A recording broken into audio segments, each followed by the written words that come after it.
Olá, estudante, seja muito bem-vindo a mais um evento da Qualis Concursos. Eu sou o professor Eduardo Nilma, auditor fiscal da Receita Federal, desde 1998, então faz um tempinho já, e professor em cursos preparatórios para concursos públicos desde 2009. Bom, nessa semana aqui, os nossos eventos se referem à solução de questões da banca CESP. E eu separei para você questões de direito tributário de um assunto específico, crédito tributário. Legal? Eu te convido aí no site da Qualis Concursos e fazer o download do material dessa aula. Lá você terá todas as questões que eu vou resolver aqui na aula com o gabarito.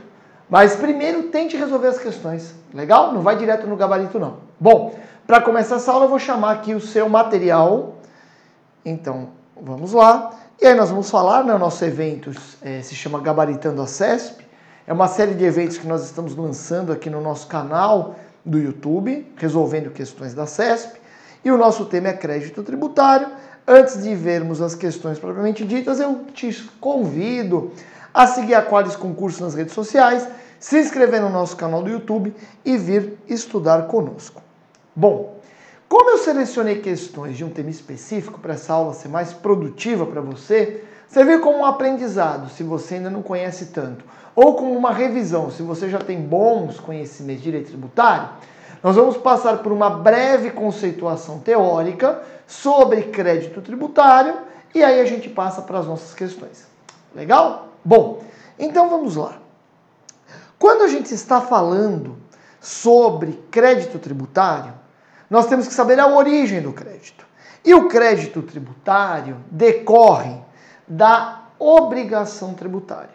O que é a obrigação tributária, professor? É aquele vínculo que surge com a ocorrência do fato gerador e que une duas pessoas. De um lado, o devedor, que são as pessoas físicas e jurídicas em geral, e do outro lado, o credor, que sempre na posição de credor está o Estado. Legal? Isso é a obrigação tributária. Bom, a obrigação tributária decorre da simples ocorrência do fato gerador. E a obrigação tributária pode ser principal, caráter pecuniário, ou pode ser uma obrigação tributária acessória, que são os chamados deveres instrumentais. Se você auferiu renda, por exemplo, de R$100 mil no ano de 2020, você vai ter uma obrigação principal, que é pagar o imposto de renda, e uma obrigação acessória, que é declarar o seu imposto de renda para a Receita Federal. Legal? Bom, uma obrigação tributária principal, que se refere ao pagamento de tributo ou de penalidade pecuniária de origem tributária, essa obrigação precisa ser formalizada, precisa ser colocada no papel para que ela seja passível de cobrança. E aí a gente já conhece este assunto, que a obrigação tributária formalizada, ela ganha qualificação de crédito tributário. Então o crédito tributário nada mais é do que a obrigação tributária colocada no papel, a obrigação tributária formalizada. Essa formalização da obrigação tributária pode ser feita por meio do lançamento, que é um ato do fisco, como pode ser feita por uma confissão de dívida do contribuinte, notadamente quando o contribuinte entrega declarações para o fisco, como a sua declaração do imposto de renda, e indica nessa declaração a existência de uma dívida tributária. Legal? Então o crédito tributário nada mais é do que a obrigação tributária colocada no papel. Muito bem. E aí, a gente depois de fazer essa breve conceituação, passamos às questões que nós vamos resolver nessa aula. Começamos com uma questão da CESP 2020. No caso de lançamento por homologação, não influem sobre a obrigação tributária quaisquer atos anteriores à homologação praticados pelo sujeito passivo ou por terceiro, visando a extinção total ou parcial do crédito. Bom, o Código Tributário Nacional prevê 3 modalidades de lançamento. O lançamento por declaração, que é aquele em que você presta uma declaração ao fisco contando fatos. O fisco aplica o direito a esses fatos e manda para você o lançamento, né, a formalização da sua dívida. Legal? Esse é o lançamento por declaração, uma verdadeira colaboração entre o contribuinte e o fisco. Nós temos o lançamento por homologação, que é aquele em que o contribuinte faz tudo e o fisco se resguarda o direito de posteriormente fiscalizar.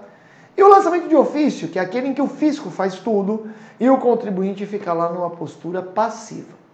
Beleza? Bom, no lançamento por homologação, quem faz tudo é o contribuinte. E o que diz o Código Tributário Nacional? O Código Tributário Nacional diz o seguinte, ó. No lançamento por homologação, a gente não pode confundir a obrigação tributária com o crédito tributário.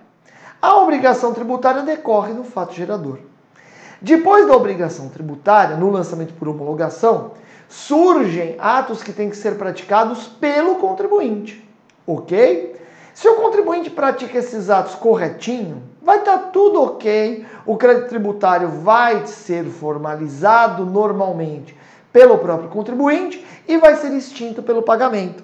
Agora, se este contribuinte não fizer tudo como manda o figurino, o Código Tributário Nacional vai conter uma disposição muito importante, dizendo que não afeta a obrigação tributária, não tem nenhum reflexo na obrigação tributária, os atos praticados pelo contribuinte no lançamento por homologação, porque uma coisa é o crédito tributário e outra coisa é a obrigação tributária. Veja aqui comigo, ó, tá certa, assertiva, porque nós temos a previsão no artigo 150, parágrafo 2º do Código Tributário Nacional. Olha o que nós temos lá. Não influem sobre a obrigação tributária quaisquer atos anteriores à homologação praticados pelo sujeito passivo ou por terceiro, visando a extinção total ou parcial do crédito. Eu pus até um trechinho aqui para você de uma obra muito interessante do professor Ricardo Alexandre, que ele comenta o motivo do Código Tributário Nacional conter essa disposição. Por que o CTN contém a disposição de que os atos praticados pelo sujeito passivo no lançamento por homologação não influenciam a obrigação tributária? Veja aqui comigo. Olha lá.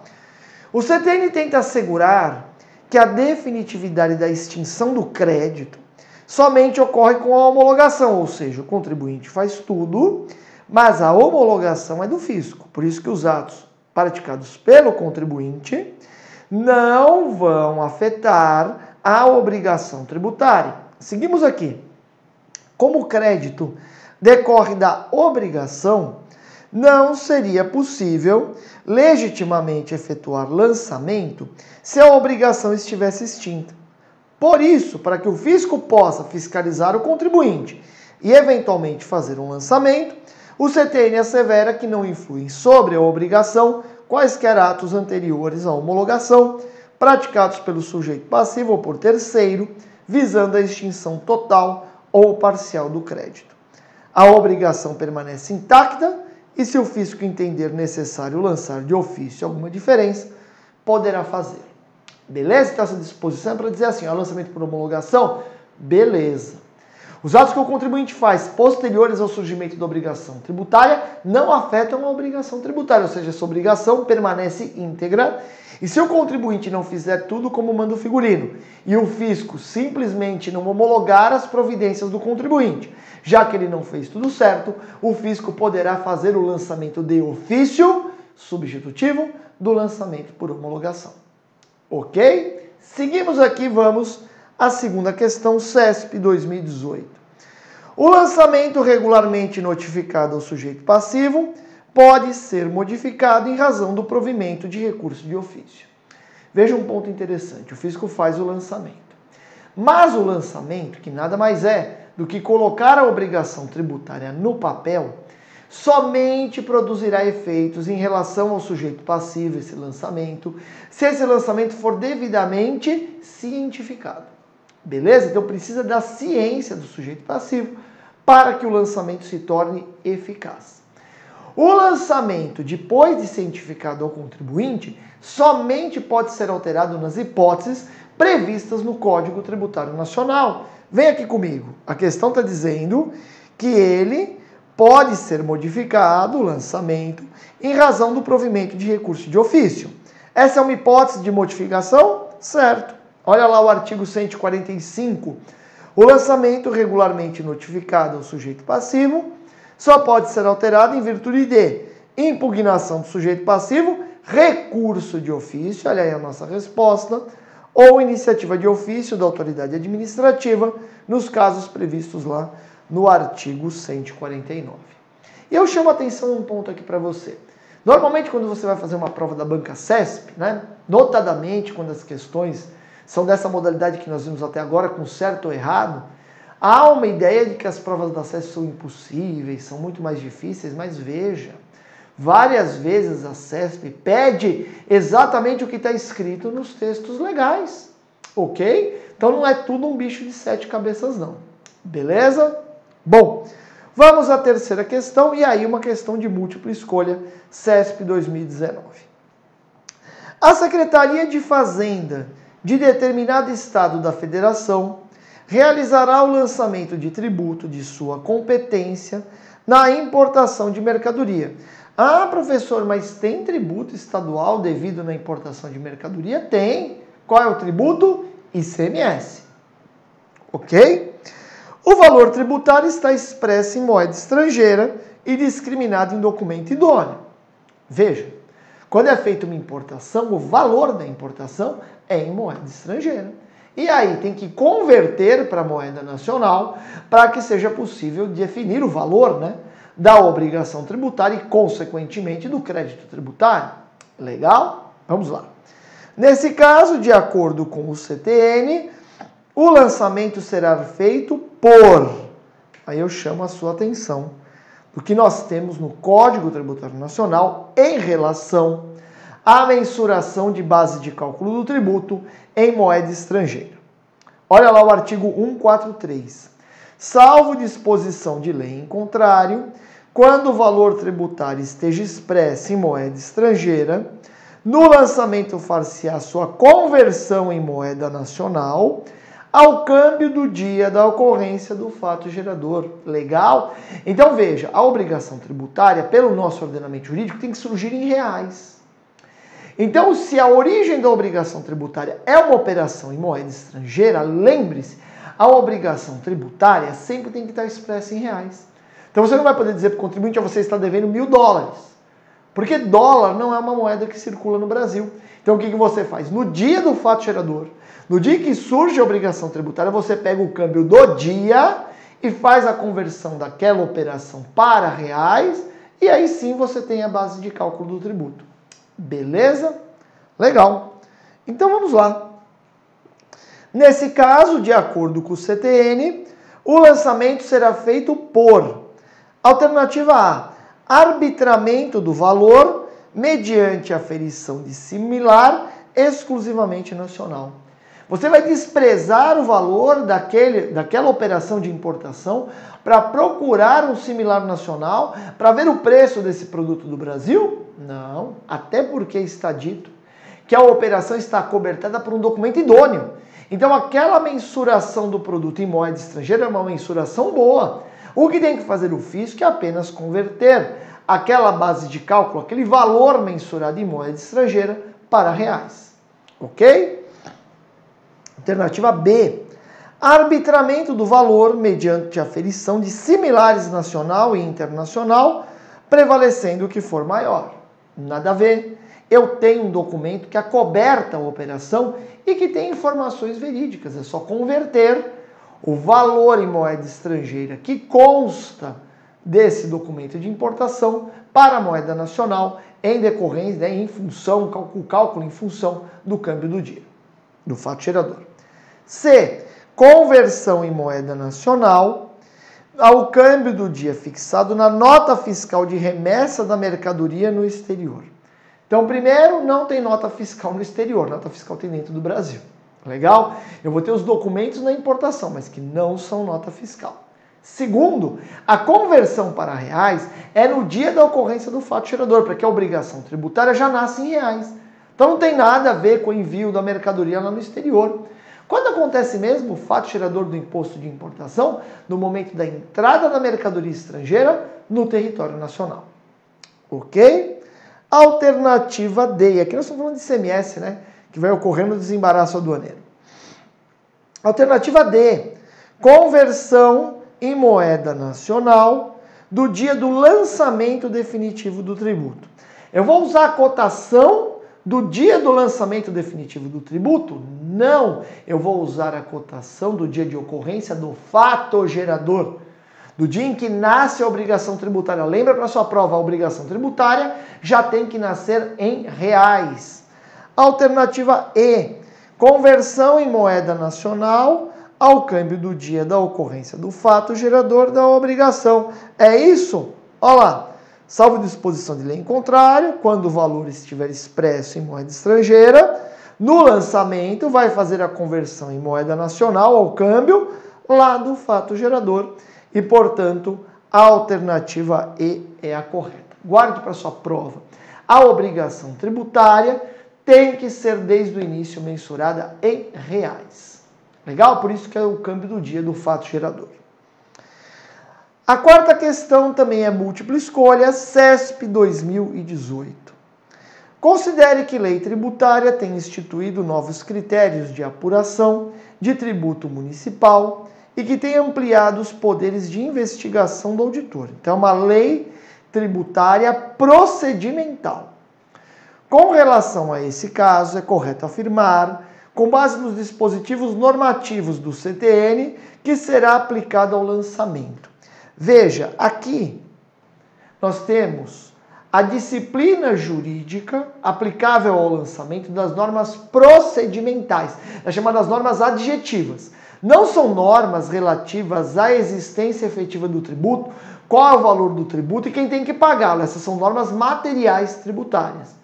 Quando estamos falando de procedimento de fiscalização, critérios de apuração do fisco, estamos falando de normas procedimentais tributárias, chamadas normas adjetivas. E aí o Código Tributário Nacional tem uma disciplina expressa em relação a isso. Veja aqui comigo.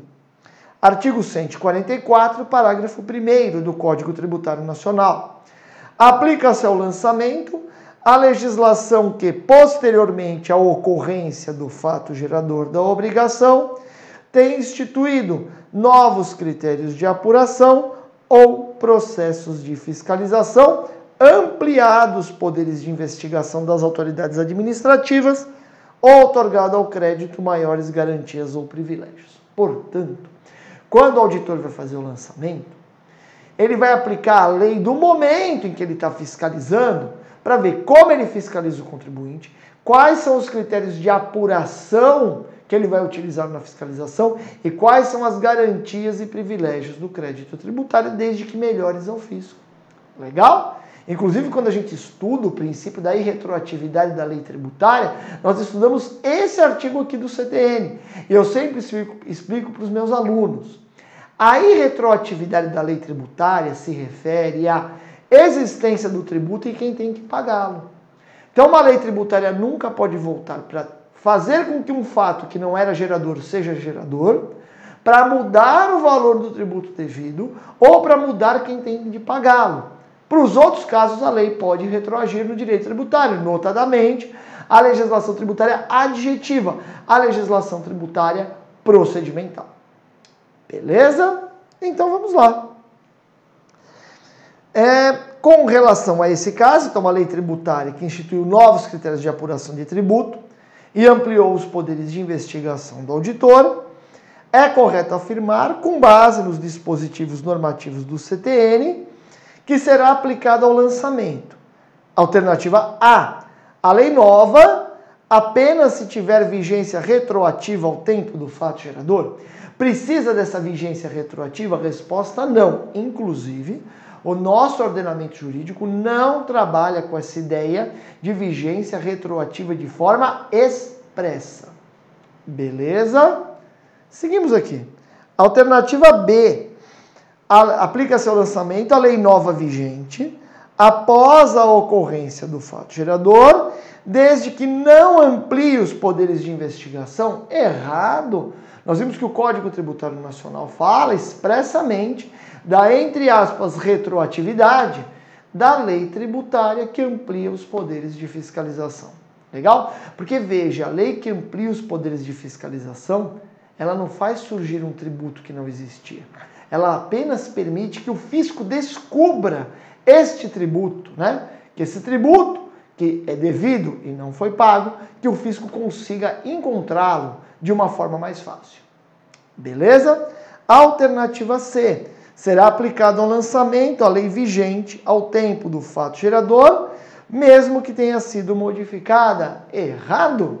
Essa disciplina avalia apenas em relação à parte material do tributo, ou seja, a lei tributária que define se um fato é gerador ou não, qual o valor do tributo e quem tem que pagá-lo, essa lei realmente tem que ser aplicada necessariamente no lançamento. Mesmo que quando do lançamento essa lei já estiver revogada, estiver alterada. Beleza? Mas aqui nós não estamos falando de lei tributária material, nós estamos falando de lei tributária procedimental. Ok? Alternativa D.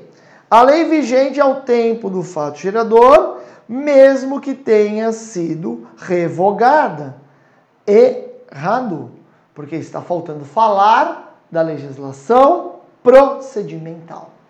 Ok? E por fim, a nossa resposta. Ó. A lei nova, vigente após a ocorrência do fato gerador e vigente também ao tempo do lançamento. Ou seja, quando é feito o lançamento, se aplica a legislação adjetiva vigente quando da confecção do lançamento. Mesmo que o lançamento, no momento do lançamento, aquela lei vigente quando do fato gerador não esteja mais valendo, ela se aplica em relação aos aspectos materiais. Se o fato é gerador ou não, qual o valor do tributo e quem tem que pagá-lo. Já no caso da legislação tributária adjetiva, que estabelece procedimentos de fiscalização, garantias e privilégios ao crédito tributário, essa lei se aplica, a lei vigente no lançamento se aplica de imediato, inclusive para atos anteriores, que ela não faz surgir uma obrigação tributária inexistente e nem muda quem tem que pagá-la. Legal? Assunto bem importante aí para a sua prova. Vamos à quinta questão. Voltar ao padrão tradicional da CESP. Certo ou errado? CESP 2018. O lançamento por homologação, também denominado pela doutrina como autolançamento, exige a antecipação do pagamento do tributo sem prévio exame da autoridade administrativa. Como que é o lançamento por homologação? No lançamento por homologação, o sujeito passivo faz tudo. O sujeito passivo tem que ver os atos que praticou, conhecer a lei, aplicar a lei a esses fatos, identificar se tem tributo devido. Se tiver tributo devido, tem que recolhê-lo antes de qualquer providência do fisco e muitas vezes ainda tem o dever de confessar essa dívida. Ok? Veja que no lançamento por homologação deve haver pagamento por parte do sujeito passivo desde que haja uma dívida tributária. Esse é o chamado pagamento prévio, recolhimento prévio. Beleza? Por que prévio? Porque é antes da análise do fisco. Tranquilo? Então vamos lá. Olha aqui o artigo 150 do Código Tributário Nacional. O lançamento por homologação, que ocorre quanto aos tributos, cuja legislação atribua ao sujeito passivo o dever de antecipar o pagamento sem prévio exame da autoridade administrativa, opera-se pelo ato em que a referida autoridade, tomando conhecimento da atividade, assim exercida pelo obrigado, expressamente a homologa. Então veja que a afirmação está correta, porque no lançamento por homologação se exige, um pagamento prévio do tributo por parte do sujeito passivo. Legal? Vamos à sexta questão, CESP 2018. Situação hipotética. Em 2010, vigia a lei que estabelecia a alíquota de 3% para o tributo X. Em anos posteriores, essa alíquota foi modificada sucessivamente. No exercício de 2012, ela foi reduzida para 1,5%. Em 2013, foi majorada para 2,5%. E em 2014, passou a ser de 4%. Assertiva. Nesse caso, se o fisco viesse a lavrar auto de infração em 2014 para efetuar o lançamento do imposto X sobre esse fato gerador de 2010, qual a alíquota que tem que ser adotada? Tem que adotar a alíquota de 4%? A alíquota a ser adotada no lançamento é aquela vigente quando do lançamento? Não. Porque o lançamento declara uma obrigação tributária pretérita. A obrigação tributária surge com a ocorrência do fato gerador. Então, se ela surge com ocorrência do fato gerador, como eu vou aplicar uma alíquota posterior àquele fato gerador pretérito? Não tem como. Se eu pratiquei o fato gerador em 2010, eu vou apurar o tributo, sua base de cálculo e sua alíquota, de acordo com a lei de 2010. Beleza? E aqui então? Então, poderia aplicar a alíquota de 4%? Lógico que não. Olha o que diz o artigo 144 do CTN. O lançamento reporta-se a data da respectiva ocorrência do fato gerador da obrigação e rege-se pela lei então vigente, ainda que posteriormente modificada ou revogada. Ou seja, a obrigação tributária regida pela lei vigente quando da ocorrência do fato gerador. Você sabe que leis posteriores ao fato gerador podem se aplicar em fiscalização. Quando alteram o procedimento de fiscalização, dão maiores poderes para o fisco, aumentam as garantias do fisco no recebimento do crédito. É aquela legislação tributária adjetiva, procedimental. Mas a legislação tributária material, aquela que trata da existência do tributo, inclusive em relação a quem tem que pagá-lo, essa lei tem que ser a lei vigente quando da ocorrência do fato gerador. Beleza? Então, portanto, aqui a alíquota aplicável seria lá de 2010. 3% e não 4%, como está na questão. Vamos à questão 7. O lançamento em que a legislação atribui ao sujeito passivo da obrigação tributária o dever de antecipar o pagamento do tributo, sem que haja prévio exame da autoridade administrativa, denomina-se lançamento. Qual é aquele lançamento? Em que o contribuinte faz tudo e o fisco depois apenas tem a faculdade de fiscalizar o contribuinte e ver se está tudo certo. Qual é o nome desse lançamento? Lançamento por homologação. É lançamento de ofício? Não, lançamento de ofício é aquele que o fisco faz tudo. Lançamento de ofício cabe para os tributos cadastrais, IPVA, IPTU e ITR, e também cabe o lançamento de ofício quando dá alguma coisa errada no lançamento por declaração ou no lançamento por homologação. São chamados lançamentos de ofício substitutivos. Beleza? Mas na questão não falou que teve nada errado. Está dizendo, um tributo que tem essa sistemática é lançado como? Lançamento por homologação. Beleza? Então não é de ofício, não é direto, nada a ver. E lançamento por homologação. Tá aí a nossa resposta. Lançamento por declaração, nada a ver. E lançamento prévio, nem existe, né? Esse tipo de lançamento, ok? Nem lançamento direto, nem lançamento prévio existe. Tranquilo? A gente segue e vamos a mais uma questão. Questão número 8, CESP 2017. A declaração prestada pelo contribuinte nos tributos sujeitos a lançamento por homologação não constitui o crédito tributário, pois está sujeita à condição suspensiva de ulterior homologação pela administração tributária. Essa questão aqui é uma questão muito interessante, né? Veja, se a gente pegar o Código Tributário Nacional literalmente, lá está dito que compete privativamente à autoridade administrativa constituir o crédito tributário pelo lançamento. Ou seja, pelo Código Tributário Nacional, a competência para constituir o crédito é do fisco e ponto final. Agora, o CTN é uma lei da década de 1960. Depois de 1960, até hoje, o mundo mudou muito. Uma mudança muito relevante no direito tributário, que foi ocorrendo com o passar do tempo, foi exigir que os contribuintes confessassem suas dívidas tributárias espontaneamente ao fisco. Então, além de ter o lançamento de homologação, no qual o contribuinte faz tudo e o fisco apenas depois fiscaliza, começou-se a incluir nos tributos sujeitos a lançamento por homologação o dever do sujeito passivo confessar a sua dívida, colocar a sua dívida no papel. Até porque ele não tem que pagar o tributo. O fisco quer saber, mas o que você está pagando? De onde veio isso? Entendeu? Aí a confissão de dívida vem para fechar essa história.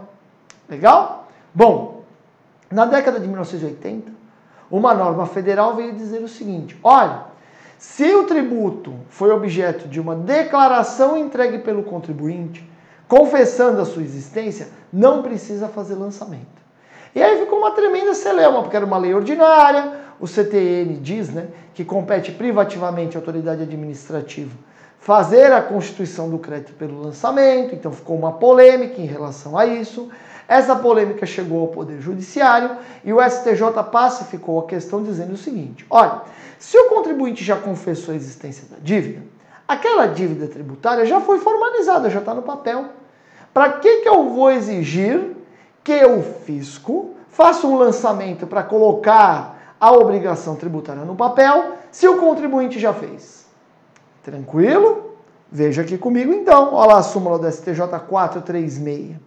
A entrega de declaração pelo contribuinte, reconhecendo o débito fiscal, constitui o crédito tributário, dispensada qualquer outra providência por parte do fisco. Portanto, a assertiva está errada, né? Porque ela diz que a declaração não constituiria o crédito, porque ela estaria sujeita a uma condição suspensiva da ulterior homologação pela autoridade administrativa. Na realidade, a autoridade administrativa pode rever, legal?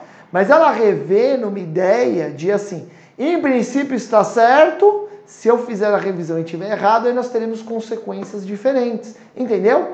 Então já está resolvida a questão, desde o momento em que o contribuinte confessa a sua dívida, mas o fisco tem um prazo para conferir se aquela confissão de dívida está certa ou não, ok? Mas o crédito já está constituído por meio da confissão de dívida formalizada pelo contribuinte em sua declaração, ok? Bom, vamos à questão número 9, CESP 2017.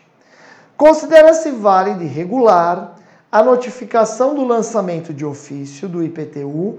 Lembra que eu já disse para você que precisa ter a ciência do lançamento para que o lançamento exista no mundo jurídico, ou seja, o contribuinte ou o responsável tem que ser cientificados do lançamento. Então, considera-se válida e regular a notificação do lançamento de ofício do IPTU por meio de envio de carnê ou da publicação de calendário de pagamento, juntamente com as instruções para o cumprimento da obrigação tributária. Está certo ou errado? A gente pode entender que o proprietário do imóvel está cientificado do lançamento simplesmente pelo envio do carnê, que não tem um aviso de recebimento, ou da publicação do calendário de pagamento. O que aconteceu aqui? Muitos contribuintes reclamando na justiça, dizendo assim, olha, eu estou tomando uma execução fiscal do IPTU, mas eu não fui cientificado do lançamento, eu não sabia nem que eu tinha que pagar, esse lançamento não foi cientificado a mim a tempo, portanto esse lançamento é como se não existisse. Entendeu? Essa é a questão que chegou para o judiciário. O que disse o judiciário, o STJ? Olha, todo mundo sabe que todo ano tem que pagar IPTU e tem que pagar IPVA. Então, se o carnê de pagamento é enviado para o domicílio do contribuinte, já está ok, e não importa quem recebeu. Pode ser porteiro do prédio, é irrelevante, legal? E também, né, então você pode enviar o carnê, e entende-se que o simples envio do carnê caracteriza a ciência do contribuinte, mas também, se você quiser apenas publicar jornais de grande circulação, que está disponível no site, por exemplo, da prefeitura ou do estado, o valor do IPVA ou do IPTU a ser pago, você, estado no IPVA ou município no IPTU, pode fazer isso. Inclusive aqui em São Paulo, no estado de São Paulo, nós temos essa disciplina em relação ao IPVA. Você tem que ir atrás do seu IPVA. Legal? Ele não vai chegar na sua casa. Beleza? E aí, o STJ entende válido isso? A resposta é sim. Veja aqui comigo, ó, tem uma decisão do STJ recente. Olha o que nós temos. A propósito, esta Corte Superior, analisar a tributação do IPTU, que é exatamente o tema da questão, assentou que o envio do carnê relativo à cobrança do imposto é suficiente para caracterizar a notificação. Então mandou o carnê, o contribuinte já é entendido como intimado. Seguimos aqui. O envio do carnê, contudo, é apenas uma modalidade, que não exclui outras eventualmente mais convenientes para a administração, como a do caso dos autos, em que há a divulgação do calendário de pagamento com instruções para os contribuintes procederem ao recolhimento. Legal? Então você pode enviar o carnê, você pode publicar um calendário de pagamento, legal? Desde que seja amplamente divulgado. E se a administração tributária imaginar alguma outra forma, desde que ela permita que o sujeito passivo conheça o valor do tributo, consiga obter isso de forma fácil, é possível se adotar metodologias e métodos alternativos. Beleza? Então hoje nós temos envio do carnê ou divulgação do calendário para pagamento. Beleza? Vamos à 10ª questão, CESP 2017, aqui uma questão de múltipla escolha. A empresa ABC declarou regularmente débito de ICMS no valor de 6.000, referente ao mês de junho de 2012 e não o pagou. Legal? Então ela declarou uma dívida e não pagou. Seguimos. Posteriormente, a empresa ABC recebeu notícia de que haveria fiscalização em seu setor e, por isso, realizou denúncia espontânea de seu débito ao fisco para eximir-se do pagamento da multa moratória. Então, o que a empresa fez? Ela confessou uma dívida, mas não pagou. Na hora que saiu na mídia, o fisco vai fazer uma operação, tal, ela falou, eu vou ser pega. Ela vai lá, recolhe o tributo, mas diz, olha, eu estou fazendo isso espontaneamente. Portanto, não devo pagar multa de mora. E aí? Essa empresa está correta ou não? Vem aqui comigo. Né? Olha o que diz o artigo 138 do Código Tributário Nacional. A responsabilidade tributária, a responsabilidade, né, pelo pagamento, é excluída pela denúncia espontânea da infração, acompanhada, se for o caso, do pagamento do tributo devido e dos juros de mora, ou do depósito da importância arbitrada pela autoridade administrativa, quando o montante do tributo depende de apuração. E aí o parágrafo único vai dizer do que se entende como espontaneidade, né? Não se considera espontânea a denúncia apresentada após o início de qualquer procedimento administrativo ou medida de fiscalização relacionados com a infração.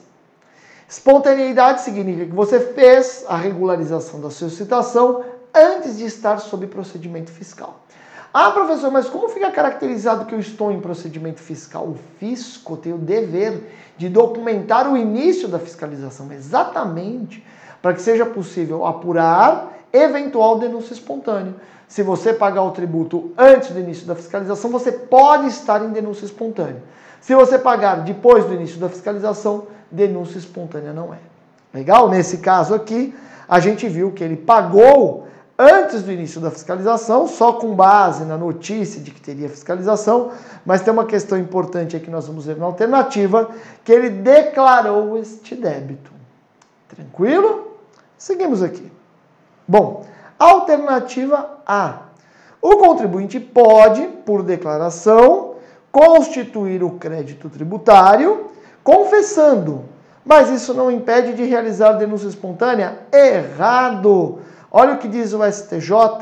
O benefício da denúncia espontânea não se aplica aos tributos sujeitos a lançamento por homologação, regularmente declarados, mas pagos a destempo. Veja, na denúncia espontânea, você tem que contar para o fisco algo que ele não sabe. Essa é a vantagem da denúncia espontânea para o fisco. Você conta alguma coisa que o fisco não sabe. Imediatamente você tem que pagar o tributo, se tiver tributo devido. Legal? Então você conta a infração para o fisco, regulariza a infração imediatamente e tem que pagar eventual tributo devido. Legal? Agora veja, se você confessou a tua dívida, o fisco já sabe que a dívida existe. Então quando você chega lá para fazer a denúncia espontânea depois, eu quero pagar, o fisco fala, isso aí não é espontâneo não, porque eu já sei que essa dívida existe. Compreendeu? Se você declara primeiro, não paga o tributo oportunamente, vai pagar no futuro, nunca será denúncia espontânea. Legal? Por conta do fisco já conhecer a tua dívida. Na denúncia espontânea, você tem que levar a conhecimento do fisco algo que o fisco não sabe. Beleza? Esse é o teor da súmula 360. Olha o B. No caso de tributo por homologação e com declaração regular, que é o que está aqui na questão, não cabe a denúncia espontânea, não sendo, portanto, válido o ato praticado pelo contribuinte. É isso. Ele não confessou regularmente? Confessou. E deixou de pagar, não é mesmo? Deixou. Se ele confessa o tributo e deixa de pagar, o fisco já sabe que ele está devendo. Então não tem nada para ele denunciar para o fisco, para ele contar para o fisco. Compreendeu? Declarou o tributo, confessou o tributo e não pagou imediato, esquece denúncia espontânea. Ok? Muito bem. Alternativa C. Apenas o lançamento constitui o crédito tributário, podendo sempre o contribuinte, antes do início da ação de cobrança, realizar a denúncia espontânea, o que no caso leva à exclusão da multa. É apenas o lançamento que constitui o crédito? Não, você já sabe disso. O STJ entende que as confissões de dívida feitas pelos sujeitos passivos também constituem o crédito tributário. Beleza? Então essa afirmação não está correta. Alternativa D, na hipótese considerada, a mera notícia de fiscalização não é início de ação fiscal. Tá certo esse comecinho? Sim. O início da fiscalização, para descaracterizar a denúncia espontânea, é formal, tem um documento. A simples notícia aí de que vai ter fiscalização não caracteriza início de fiscalização para afastar a denúncia espontânea. O problema do caso aqui na questão é que o contribuinte já tinha confessado a dívida. Então aí não faz sentido, né? Se a dívida já estava confessada, você reabrir denúncia espontânea, já que o contribuinte já contou para o fisco que devia, lá atrás. Beleza? Bom, na hipótese considerada, a mera notícia de fiscalização não é início de ação fiscal. Verdade. De modo que a empresa ABC poderia proceder à denúncia espontânea? Resposta: não, porque ela já constituiu o crédito por meio da confissão de dívida. Por fim, só temos 4 aqui, né? Vamos à questão número 11. Ó, pessoal, tem algumas provas que a CESP aplica com apenas 4 alternativas. Legal? Então, às vezes, nós só vamos até a alternativa D. Vamos à 11ª questão. CESP 2017. Em 3 de junho de 2009, determinado contribuinte sofreu lançamento referente a fatos geradores de ICMS que teriam ocorrido em 1º de março de 2004, sem que tivesse havido declaração de débito nem qualquer pagamento de tributo. E aí o X da questão é saber se esse lançamento está no prazo ou não. Bom, você precisa conhecer as regras de decadência, prazo para o fisco fazer o lançamento do tributo. E você também precisa conhecer as regras estabelecidas para o fisco cobrar o tributo definitivamente constituído. Ou seja, você precisa conhecer a decadência tributária e a prescrição tributária. Legal? Tanto o prazo de decadência quanto a prescrição é de 5 anos. O problema é a partir de quando começa a correr. Tranquilo? E é isso que vai pegar nessa questão aqui. Veja, uma linha do tempo aqui para você entender bem os momentos e conseguir entender onde que a gente fala de decadência e onde que a gente fala de prescrição. Veja, do fato gerador, que é quando nasce a obrigação tributária, até o lançamento ou confissão, nós estaremos falando sempre de prazo de decadência. Então, o prazo de decadência é o prazo para o crédito tributário ser constituído, para o fisco fazer o lançamento. Ok? Feito o lançamento, vamos esquecer um pouquinho a confissão, né? Feito o lançamento, prazo de decadência aí do fisco, o contribuinte pode se defender. Então, se o contribuinte se defende depois do lançamento, o fisco não pode cobrar ele de imediato. O fisco vai ter que julgar essa defesa do contribuinte, essa impugnação do contribuinte, para ver se o lançamento realmente está certo ou não. Lembre-se que a Constituição Federal diz que a todos são assegurados o contraditório e ampla defesa no processo judicial e administrativo. Então é obrigatório ter um processo administrativo fiscal para que o contribuinte possa se defender dos lançamentos feitos contra ele pelo fisco. Legal? Bom, enquanto está no meio desse processo, veja, já foi feito o lançamento, já acabou a decadência, mas enquanto o fisco não dá uma resposta definitiva para o contribuinte, falando você deve o tributo, a sua defesa é improcedente, o fisco não pode cobrá-lo. Então, nesse meio tempo, entre o lançamento e a definitividade do crédito tributário, enquanto está correndo esse processo administrativo, não vai ter prazo de prescrição, porque o fisco não pode cobrar o contribuinte. Se na apreciação da impugnação do contribuinte, o fisco concordar com o contribuinte, o crédito tributário vai ser extinto por uma decisão administrativa. E aí acabou, não tem que cobrar nada. Agora, se ao julgar a impugnação do contribuinte, o fisco entender que o contribuinte realmente deve o tributo, aí, com a definitividade do crédito tributário, ou seja, o fisco fala, eu não vou mais me manifestar, para mim o tributo é devido, aí começa a correr o prazo de prescrição. Legal? Então vê que tem um meinho aí entre o lançamento e a definitividade, que não corre prazo nem de decadência nem de prescrição. Beleza? Aí tem um quadro resumo, né, sobre decadência e prescrição. Olha lá, decadência é o prazo para a constituição do crédito tributário. Já a prescrição é o prazo para a cobrança do crédito tributário definitivamente constituído. A decadência acarreta a perda do direito de fazer o lançamento. O fisco perde o direito de fazer o lançamento havendo a decadência. Já na prescrição, o que o fisco perde é o direito de cobrar o crédito. Mas veja que ambos os institutos, decadência e prescrição, ambos extinguem o crédito tributário, portanto tem os mesmos efeitos no direito tributário. E a decadência e a prescrição, ambas punem a inércia do fisco. Legal? E aí eu chamo a sua atenção que a decadência e prescrição tributária são fenômenos que têm origem lá no direito privado, mas um disciplinamento próprio dentro do direito tributário. Portanto, não entenda que o regime jurídico da decadência e da prescrição no direito civil se aplica no âmbito do direito tributário. Beleza? Legal. Bom, no lançamento por homologação, nós temos que fazer duas perguntinhas para saber a partir de quando começa a correr o prazo de decadência. Então veja, primeira perguntinha. O contribuinte pagou alguma coisa? Houve pagamento parcial? Se o contribuinte não pagou nada, o prazo de decadência, o prazo para o fisco fazer o lançamento do tributo, começa a contar a partir de 1º de janeiro do ano seguinte àquele em que o lançamento poderia ter sido efetuado. Legal? Então, se não pagou nada, se o contribuinte não fez o pagamento antecipado, o prazo de decadência começa a contar a partir de 1º de janeiro do ano seguinte àquele que o lançamento poderia ter sido efetuado. Bom, e se o contribuinte pagou alguma coisa? Bom, se ele pagou alguma coisa, aí eu faço uma segunda pergunta. Esse contribuinte agiu com dolo, fraude ou simulação?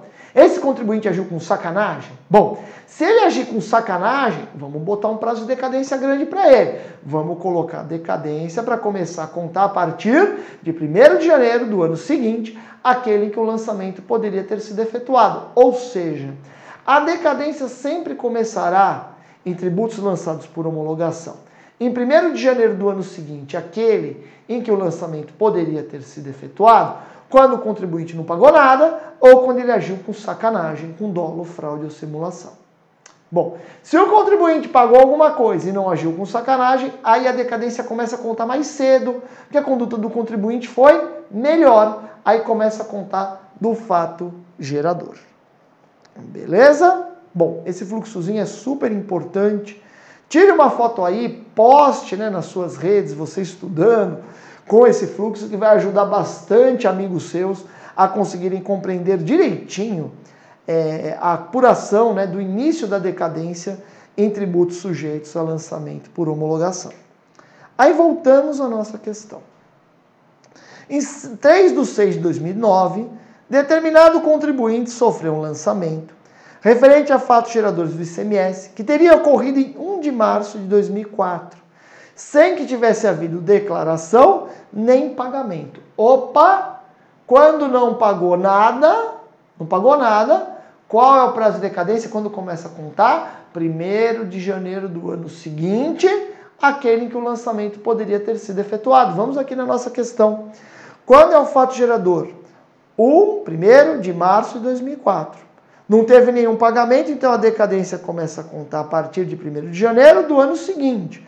1º de janeiro de 2005. E pode ser feito até o final do 5º ano contado daí. Então, 2005, 6, 7, 8, 9. O prazo de decadência, o prazo para o fisco fazer a constituição do crédito tributário, termina no fim do ano de 2009. Logo, como o fisco fez o lançamento em 3/6/2009, não há que se falar de nenhuma decadência. Beleza? Agora vamos achar a resposta correta. Alternativa A, houve prescrição, que se conta a partir do fato gerador, de modo que o lançamento não poderia ter sido realizado. É caso de prescrição? De jeito nenhum. Se estamos falando de lançamento, estamos pensando em decadência, que no caso nem houve. Mas prescrição é totalmente absurdo de se pensar. a questão não fala de cobrança, né? A questão fala de lançamento. Olha o B. Houve decadência, que se conta, nesse caso, a partir do fato gerador, de modo que o lançamento não poderia ter sido realizado. Nesse caso, se conta do fato gerador? Não, porque não houve pagamento parcial. Beleza? Alternativa C, não houve decadência nem prescrição. Boa! Prescrição não está nem em questão, porque não falou nada de cobrança, legal? O CAPT fala de decadência. Bom, mas se não teve decadência no lançamento, obviamente também que prescrição não teria, né? Porque prescrição é só depois, é no momento da cobrança. Legal? Alternativa D, houve prescrição contada do primeiro dia do exercício seguinte, ao que o lançamento poderia ter sido realizado, de maneira que o crédito não poderia ter sido constituído. Veja que aí a gente tem uma confusão, né? Se fala em lançamento ou se trata de prescrição? Nada a ver, beleza? No caso, nós temos decadência e não prescrição, e essa decadência terminava no fim de 2009. Então, o lançamento foi feito dentro do prazo decadencial. Vamos à questão de número 12, também de múltipla escolha. No que concerne ao crédito tributário e suas eventuais implicações, assinale a opção correta. Alternativa A. A concessão de liminar em mandado de segurança não suspende nem extingue o crédito. Olha o artigo 151 do CTN. Suspende a exigibilidade do crédito tributário a concessão de liminar em mandado de segurança. Então, liminar em mandado de segurança não extingue o crédito, não extingue mesmo, mas suspende a sua exigibilidade. Portanto, a alternativa A está incorreta, porque ela diz que não suspende a exigibilidade do crédito. Isso está errado. Alternativa B. A exclusão do crédito tributário, lembrando que os dois institutos que nós temos de exclusão do crédito tributário são a isenção e a anistia, dispensa o cumprimento das obrigações acessórias dependentes da principal, cujo crédito seja excluído ou dela consequente. Olha o que nós temos no artigo 175, parágrafo único. A exclusão do crédito tributário não dispensa o cumprimento das obrigações acessórias dependentes da principal, cujo crédito seja excluído ou dela consequente. Por que isso? Porque no direito tributário, a obrigação acessória pode existir mesmo sem a principal. Por isso que muitos até chamam a obrigação acessória no direito tributário, não de obrigação e sim de dever, porque ela não tem caráter pecuniário, e não acessório, porque acessório dá a ideia que tem que ter principal e não precisa. Então as obrigações acessórias são chamadas, hoje no direito tributário, pela doutrina, de deveres instrumentais. Ok? Por isso que a isenção, que se refere à obrigação principal, não afeta imediatamente a obrigação acessória, porque a obrigação acessória não depende da principal. Tranquilo? Alternativa C. No que concerne ao crédito, eventuais implicações, regularmente notificado o sujeito passivo, o lançamento não poderá ser alterado de ofício em recurso. Tá certo isso? Não. O lançamento regularmente notificado ao sujeito passivo somente pode ser alterado nas hipóteses previstas no CTN, mas ele pode ser alterado. E uma delas é o chamado recurso de ofício. Olha lá. Artigo 145, o lançamento regularmente notificado ao sujeito passivo só pode ser alterado em virtude de, inciso 2, recurso de ofício. Alternativa D.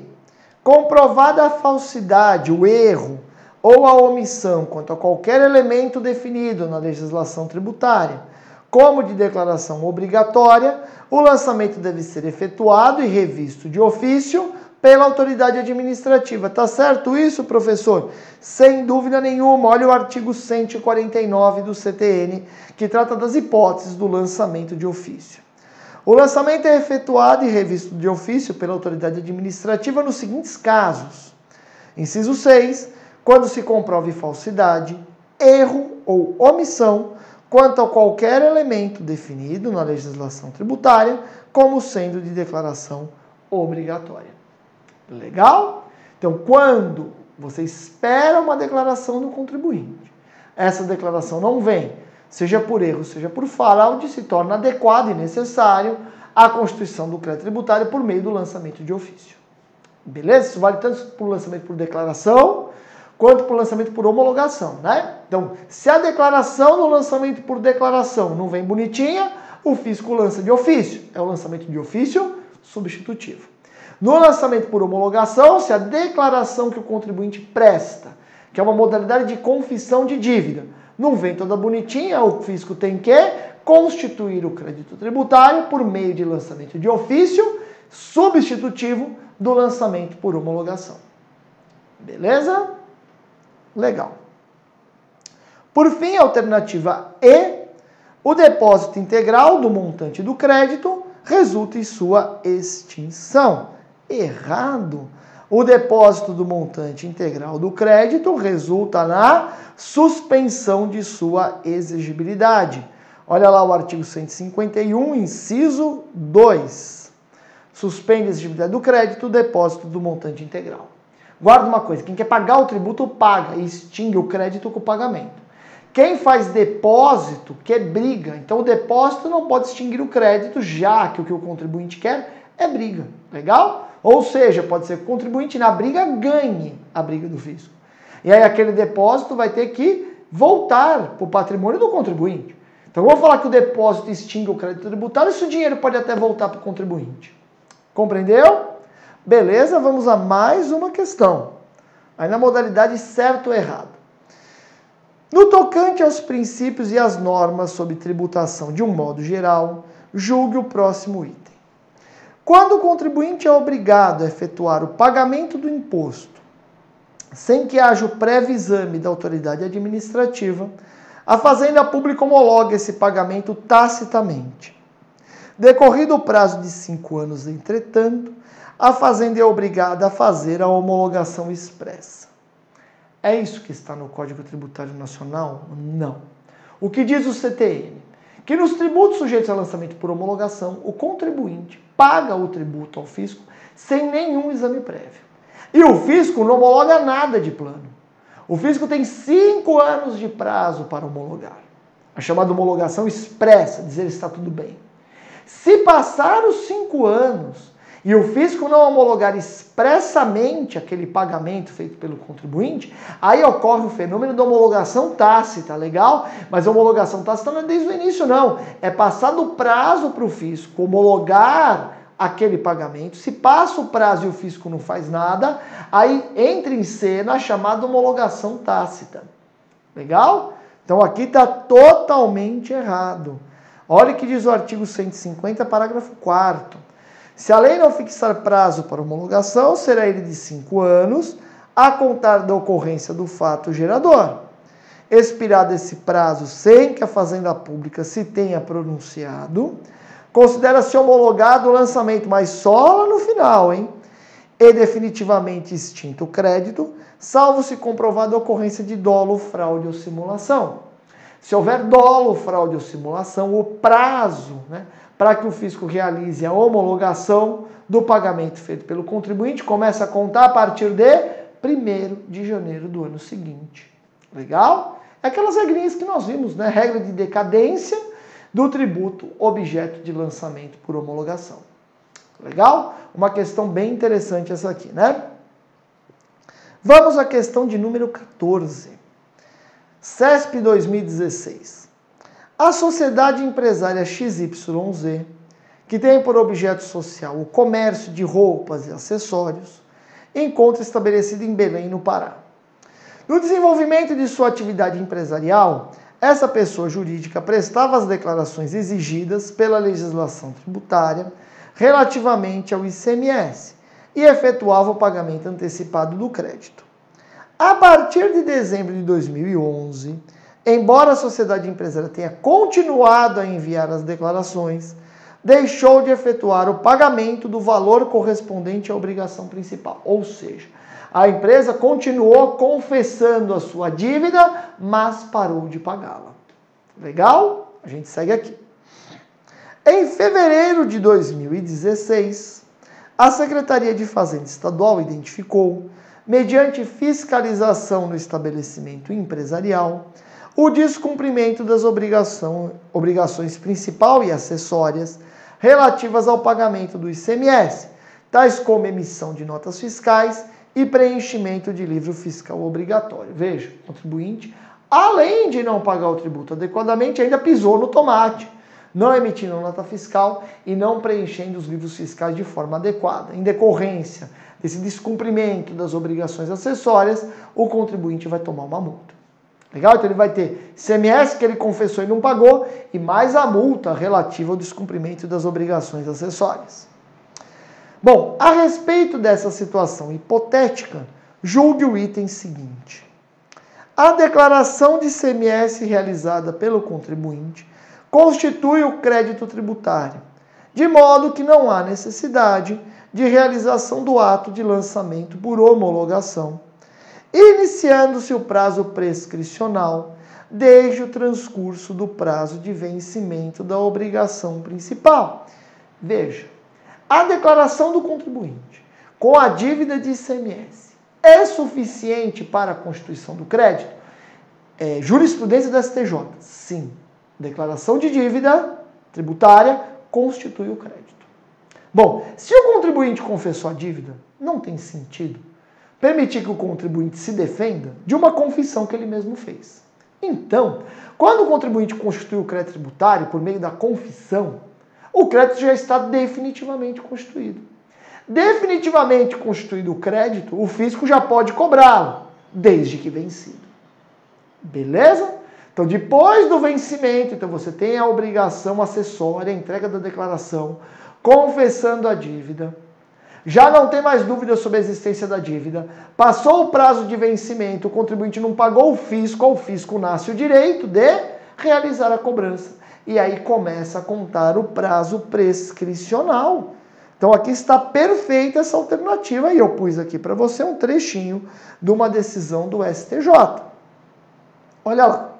O termo inicial da prescrição, em caso de tributo declarado e não pago, não se inicia da declaração, mas da data estabelecida como vencimento para o pagamento da obrigação tributária declarada, porque eu não posso cobrar o contribuinte antes do vencimento. Compreendeu? Essa é a lógica.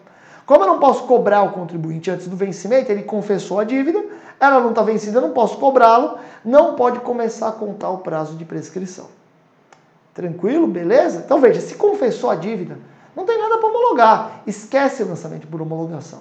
Confessou a dívida, constituiu o crédito, agora é cobrança. Cobrança a partir de quando? A partir do momento em que o tributo vencido não tenha sido pago. Beleza? Legal? Bem importante. Vamos à questão 15. A administração tributária do Distrito Federal procedeu à análise dos livros fiscais e registros contábeis da sociedade empresária WYZ Limitada em diligência de fiscalização realizada entre os dias 1º de maio e 10 de maio, com notificação a contribuinte em 1º de maio de 2014 acerca do início da ação fiscal, tendo verificado o que segue. Então veja que a partir de 1º de maio de 2014 não há que se falar de espontaneidade. Legal? Porque teve início o procedimento fiscal. Beleza. Bom, durante os meses de janeiro a junho de 2010, a contribuinte declarou em guia específica as operações de circulação de mercadoria, mas não recolher ao DF qualquer valor referente ao ICMS. Então veja, de janeiro a junho houve declaração, mas não houve recolhimento. Seguimos. Durante os meses de julho a dezembro de 2010, a contribuinte declarou em guia específica as operações de circulação de mercadoria. Então, ela continua declarando de julho a dezembro de 2010, declara e paga parcialmente. De janeiro a junho, ela não paga nada. De julho a dezembro, ela realiza o pagamento parcial. Durante os meses de janeiro a dezembro de 2011, ou seja, durante todo o ano de 2011, a contribuinte não declarou e nem recolheu o ICMS devido pela realização das operações. Então nós temos 3 cenários bem diferentes. Um com declaração sem pagamento, Um sem declaração e sem pagamento. Quer ver? Volta aqui comigo. Primeiro período, janeiro a junho, declarou, mas não pagou nada. De julho a dezembro, declarou e pagou um pouco. Em 2011, não pagou nada. Beleza. Durante o período de fiscalização, que se iniciou em 1 de maio de 2014, a administração tributária do DF verificou que não fora declarada nem recolhida nenhuma obrigação tributária de ICMS em 2014, razão por que notificou ao contribuinte solicitando esclarecimentos adicionais, ou seja, se ampliou o escopo da fiscalização. Beleza? Seguimos. Então não declarou nada em 2014. Considerando os dados acima apresentados, assinale a opção correta com base no Código Tributário Nacional e na jurisprudência do STJ. Bom, eu relembro para você, prazo de decadência, para começar do fato gerador, eu preciso ter algum pagamento e não ter sacanagem, em contrário, começa em 1º de janeiro do ano seguinte, e aí eu coloquei os 3 períodos que nos interessam, né? 2014, ele não entregou nada, não declarou nada e não pagou nada, né? Mas vamos ver aqui 2010 e 2011, que é o que responde a nossa questão. Bom, de janeiro a junho, declarou o tributo, mas não pagou nada. Se declarou o tributo e não pagou nada, o prazo da homologação começa a correr a partir de 1º de janeiro do ano seguinte. Então vamos lá, início da decadência, né, dessa homologação do pagamento, começa em 1º de janeiro de 2011, portanto o término desse prazo de homologação é 31 de dezembro de 2015, né? 5 anos, 11, 12, 13, 14 e 15. De julho a dezembro de 2010, declarou e pagou parcialmente. Como a gente não tem evidência de nenhuma sacanagem, então ele está sem sacanagem e pagou alguma coisa. Quando começa a contar o prazo de homologação da data do fato gerador. Ok? Então lá, início da decadência do prazo para homologar em julho a dezembro de 2010, né? Na data de ocorrência do fato gerador, que vai ser aí no fim de cada mês. E o fim da decadência vai ser no fim de julho até fim de dezembro de 2015, dependendo do mês. Já em 2011, não declarou e também não pagou nada. Então é sem declaração e pagamento parcial, não tem nada. Como que a decadência? Mesma regra lá do primeiro período. No primeiro período, janeiro a junho de 2010, tinha declarado tudo, mas não tinha pago nada. Sem pagamento parcial, você esquece. Já vai para 1º de janeiro do ano seguinte, ok? Aqui, nem declarou e nem pagou. Mesma regra. Início aí do prazo de homologação, 1º de janeiro de 2011, e o término em 31 de dezembro de 2015. Vamos às alternativas. Alternativa A. As diversas obrigações em apreço têm em comum o início e o fim do prazo decadencial.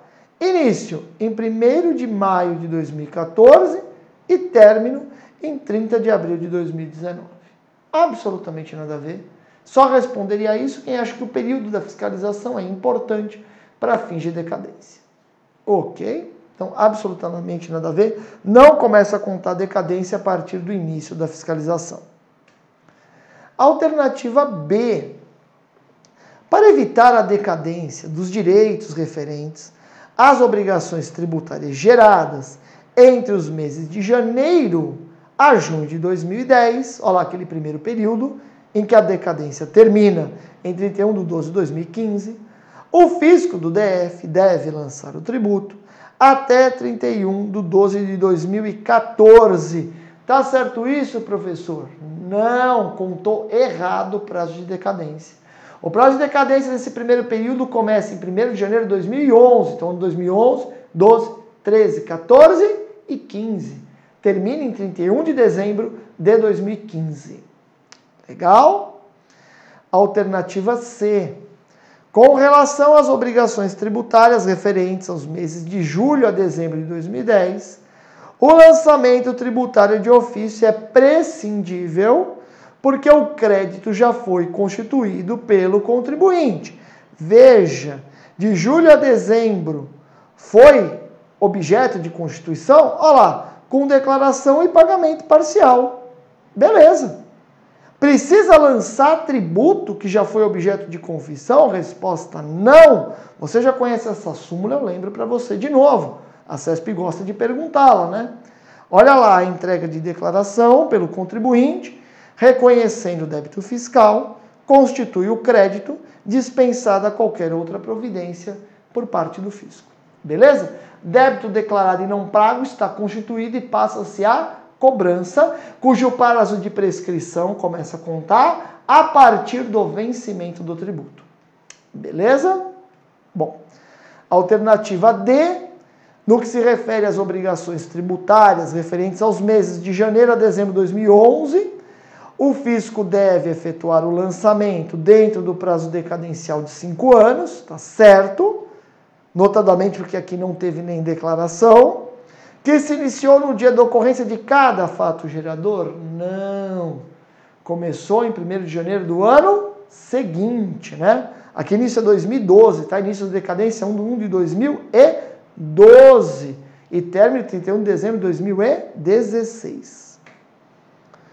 Por fim, a alternativa E, no caso das obrigações tributárias de ICMS, referente aos meses de janeiro a maio de 2014, o fisco do DF deve efetuar o lançamento tributário de todas as obrigações em aberto até 31 de 12 de 2019 para evitar a decadência do direito. Em relação ao próprio ano de 2014, tem que ver o que aconteceu para saber se o prazo de decadência começa a contar a partir do fato gerador ou se começa a contar de 1º de janeiro do ano seguinte. Beleza? Como falou que ele não declarou, a tendência já é levar para 1º de janeiro do ano seguinte, o que levaria até o final, né, do ano de 2020. Beleza? Bom, vamos lá. Questão de número 16. A sociedade empresária XYZ, que tem por objeto social o comércio de roupas e acessórios, encontra estabelecida em Belém. No desenvolvimento de sua atividade empresarial, a gente já viu isso, né? É o mesmo enunciado de uma outra questão, mas eu leio de novo. No desenvolvimento de sua atividade empresarial, essa PJ prestava as declarações exigidas pela legislação tributária relativamente ao ICMS e efetuava o pagamento. A partir de dezembro de 2011, embora ela tenha continuado a enviar as declarações e, portanto, constituir os créditos tributários, ela deixou de efetuar o pagamento do valor correspondente à obrigação principal. Em fevereiro de 2016, a Secretaria da Fazenda identificou, mediante fiscalização, que ele não estava emitindo nota e nem preenchendo adequadamente o livro. A respeito dessa situação, julgue o item seguinte. Vamos lá. O descumprimento de obrigação de emissão de nota dá ensejo à realização pelo poder público do lançamento de ofício para fins de aplicação da penalidade cabível. Nesse caso, a multa aplicada equipara-se ao crédito decorrente da obrigação principal em virtude da sua natureza jurídica de obrigação de dar. Então vamos lá. Multa tributária sempre tem que ser lançada de ofício. Beleza? É chamada multa de ofício, né? Tem que ser lançada de ofício. Beleza? Bom, a multa lançada em face do descumprimento de uma obrigação acessória é obrigação principal. Então, a obrigação principal envolve o tributo e as penalidades pecuniárias tributárias. Beleza? Então, a afirmação aqui está perfeita, não é verdade? Olha lá. O lançamento é efetuado e revisto de ofício pela autoridade administrativa nos seguintes casos. Olha lá o inciso 6. Quando se comprove a ação ou omissão do sujeito passivo ou de terceiro legalmente obrigado, que dê lugar à aplicação de penalidade pecuniária. Beleza? Lembrando que penalidade pecuniária tributária é a obrigação tributária principal, como está aí na questão. Vamos à próxima. Questão de número 17. A constituição de um crédito tributário pode ser ato unilateral da administração pública, bem como depender de declaração do contribuinte. É isso? Modernamente, sim. Pelo Código Tributário Nacional, é um ato privativo do fisco, mas modernamente, isso já faz um tempo até, se entende que o contribuinte também constitui o crédito tributário por meio de confissões de dívida. Legal? Então essa afirmação aí está correta. Ato unilateral do fisco ou depender de uma declaração do contribuinte, né? Questão de número 18, CESP, múltipla escolha. Considerando que o lançamento é o procedimento pelo qual a autoridade administrativa constitui o crédito, assinale a opção correta. Alternativa A. A revisão do lançamento só poderá ser iniciada enquanto não tiver sido extinto o direito da fazenda pública. É isso, professor? Sem dúvida nenhuma. Olha o artigo 149 do CTN. A revisão do lançamento só pode ser iniciada enquanto não extinto o direito da fazenda pública, né? Enquanto não ocorrida a decadência. Beleza? Vamos ver as outras alternativas para a gente aproveitar a questão inteirinha. Alternativa B. O ato de lançamento é corretamente classificado como um ato discricionário. Seria um absurdo, né? Ia por terra o princípio da estrita legalidade. Olha o que nós temos no Código, artigo 142, parágrafo único. A atividade administrativa de lançamento é vinculada e obrigatória sob pena de responsabilidade funcional. Alternativa C. Os erros contidos na declaração do sujeito passivo não poderão ser retificados de ofício pela autoridade administrativa responsável. Aí, em princípio, o CTN pensou no lançamento por declaração, né? Aquele em que o sujeito passivo declara fatos. Legal? Hoje se aplica essa disciplina também para as declarações apresentadas pelos contribuintes nos tributos sujeitos a lançamento por homologação. Aquelas declarações que constituem crédito tributário. Agora, veja o que disse o CTN em relação aos erros. Os erros contidos na declaração e apuráveis pelo seu exame serão retificados de ofício pela autoridade administrativa a que competir a revisão daquela. Legal? Então está errada a alternativa C, que disse que não poderia haver essa revisão de ofício. Alternativa D, após a regular notificação do sujeito passivo, o lançamento não pode ser alterado. Você já sabe, já vimos outras questões, que o lançamento pode ser alterado nos termos do artigo 145 do CTN, por reclamações e recursos do contribuinte, impugnação, recurso de ofício e revisão de ofício. Então, o crédito tributário constituído pelo lançamento não é imutável.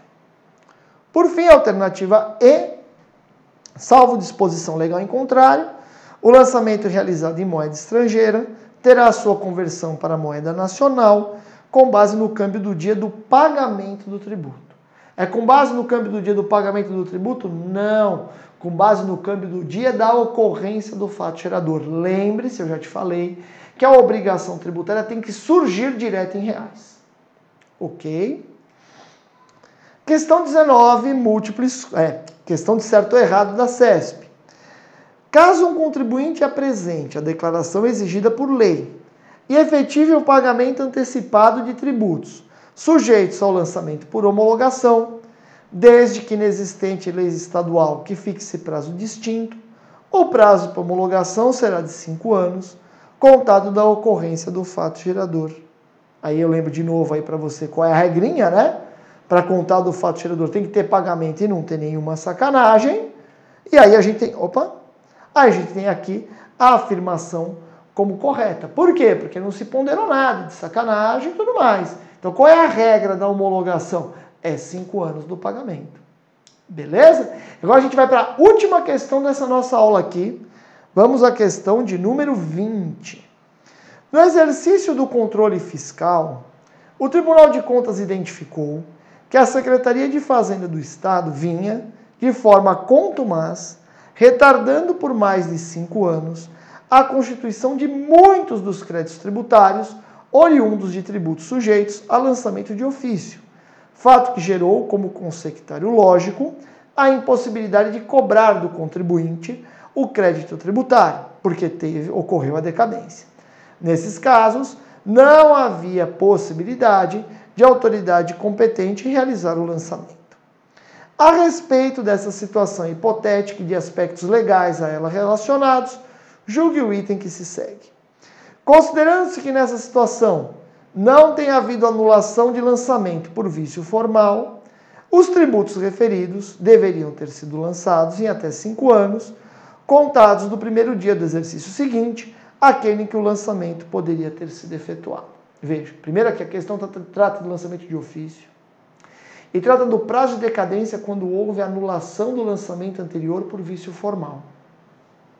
Quando o lançamento é anulado por vício formal, o fisco ganha mais 5 anos para fazer um novo lançamento. Igualzinho no conteúdo, mas resolvendo o vício de forma. Beleza? Vamos lá então, deixa eu relembrar para você. Ó, qual é a regra geral de decadência para lançamento de ofício? E aqui na questão ele fala que é de ofício. Qual é a regra? Começa a contar no primeiro dia do ano seguinte, aquele em que o lançamento poderia ter sido efetuado. Né? Então é 1º de janeiro de X mais 1. No caso de vício formal, o fisco ganha mais 5 anos para fazer um novo lançamento, mas com o mesmo conteúdo. Beleza? A gente volta aqui. O que diz aqui na questão? Né? Está correta a afirmação. Que o Tribunal de Contas identificou que o secretário de Estado vinha de forma contumaz, retardando por mais de 5 anos a constituição de muitos créditos tributários, oriundos, né, de tributos sujeitos a lançamento de ofício. Portanto, em que o prazo começa a contar em 1º de janeiro do ano seguinte. Legal? Aquele em que o lançamento poderia ter sido efetuado. Não tendo anulação por vício formal, e passados os 5 anos, ou seja, não tendo a reabertura do prazo decadencial, não há como se fazer a cobrança do tributo. Veja o que nós temos na afirmação. Considerando-se que nessa situação não tenha havido anulação de lançamento por vício formal, os tributos referidos deveriam ter sido lançados em até 5 anos, contados do primeiro dia do exercício seguinte, aquele em que o lançamento poderia ter sido efetuado.